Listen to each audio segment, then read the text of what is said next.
Hello there, it's Patrina again with Do You Have a Couple Minutes? And today I want to know if you have a couple minutes to talk about a subject I've entitled Your Normal is Not My Normal.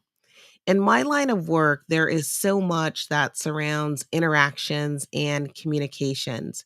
And it's an important lesson for leaders and really for people in general to learn around self expression, whether they're on the receiving end or the giving end.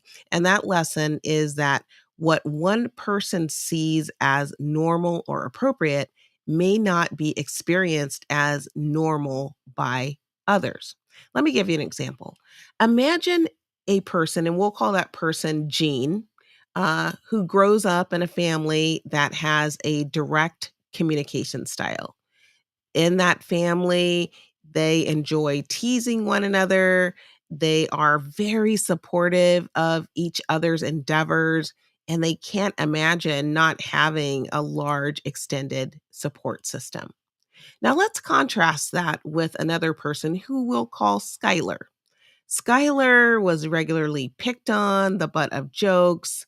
Skylar was very good as an academic performer and regularly received praise from those that were in authority positions. But Skylar lacked respect from immediate and extended family, and when Skylar experienced disagreements, those disagreements usually preceded alienation or abandonment. Now, let's put both Jean and Skylar in the setting. And let's imagine that Jean has to speak to Skylar about a mistake that was made that can be corrected and it's just something to move forward. But nonetheless, Jean has to confront Skylar about a mistake, and Jean decides to attempt to use joking and teasing as a way just to kind of break the ice and build a bond. Now, Skylar may feel put off and threatened by Jean. So, in this case, Jean's approach to provide support and actually build camaraderie may have the opposite effect as what was intended. And because of how Skylar takes that interaction, Jean may view Skylar as someone who isn't capable of interacting with others. However, the truth is that what each other sees as normal or acceptable is just different. They have different perspectives, different frames of reference that they're using to gauge the situation. Developing self awareness and developing social awareness is an important skill for leaders and again, for people in general. When we know ourselves, we can communicate our intentions, and that can really help us. When we take the time to get to know people, it allows us to interact with them better as well. It's important to remember that when people come together, they bring their experiences and they bring their perceptions with them.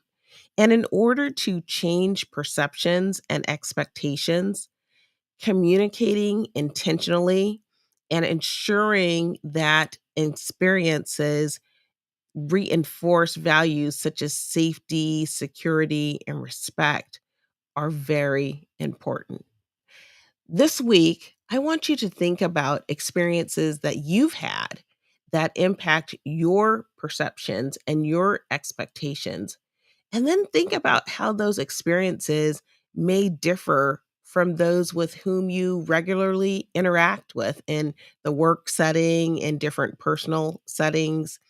Take some time to learn and to appreciate the similarities that you have and also the differences that you have with others.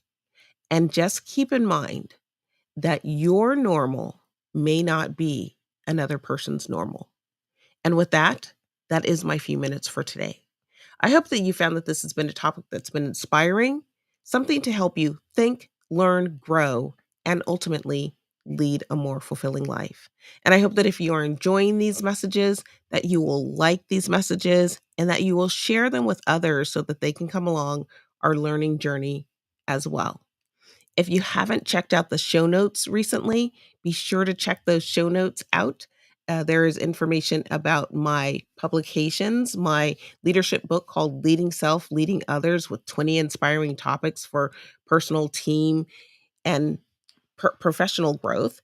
And then if you want a lighter read, I have a fiction book called Lift Off to Landing. It also has some stories in it as well, but Lift Off to Landing, revealing stories of strangers in flight.